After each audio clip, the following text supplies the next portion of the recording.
Avec ce premier module, nous allons présenter les grands concepts de la méthode SIRA qui contribuent à évaluer le fonctionnement physique des cours d'eau.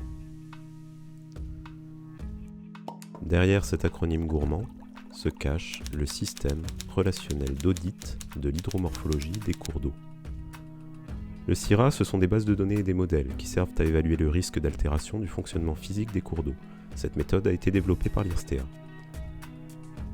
La méthode SIRA a été construite pour répondre à la directive cadre européenne sur l'eau, qui demande notamment d'évaluer les pressions hydromorphologiques pour élaborer l'état des lieux des masses d'eau. Mais le SIRA ne sert pas qu'à ça, il peut être utilisé pour des études, pour instruire des dossiers réglementaires, ou encore pour élaborer des prédiagnostics territoriaux. Le SIRA propose d'identifier les risques de perturbation du fonctionnement physique des cours d'eau par une analyse indirecte.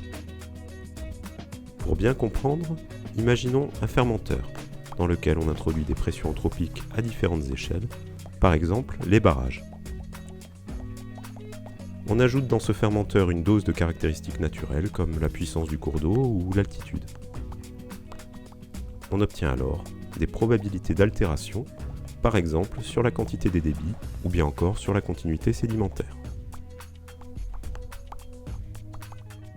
Le SIRA cale son évaluation sur un découpage fonctionnel, en tronçons géomorphologiquement homogènes, les TGH. Les 70 000 TGH ont été découpés en prenant en compte 4 variables de contrôle naturelles.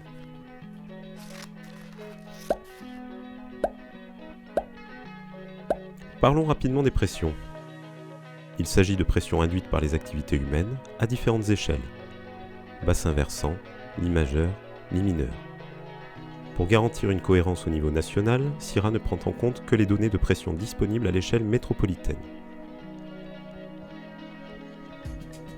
Ces pressions sont quantifiées puis traitées par un modèle de probabilité bayésienne pour fournir un risque d'altération du fonctionnement physique des cours d'eau. Au final, la valise SIRA contient un ensemble de données géoréférencées, une base de données TGH, une base de données des pressions d'entrée du modèle à 2 échelles, une base de données sur les caractéristiques naturelles, et enfin, une base de données des probabilités d'altération. Dans la prochaine vidéo, nous allons aborder la question des échelles d'expression des processus, en particulier au niveau du bassin versant et des tronçons TGH.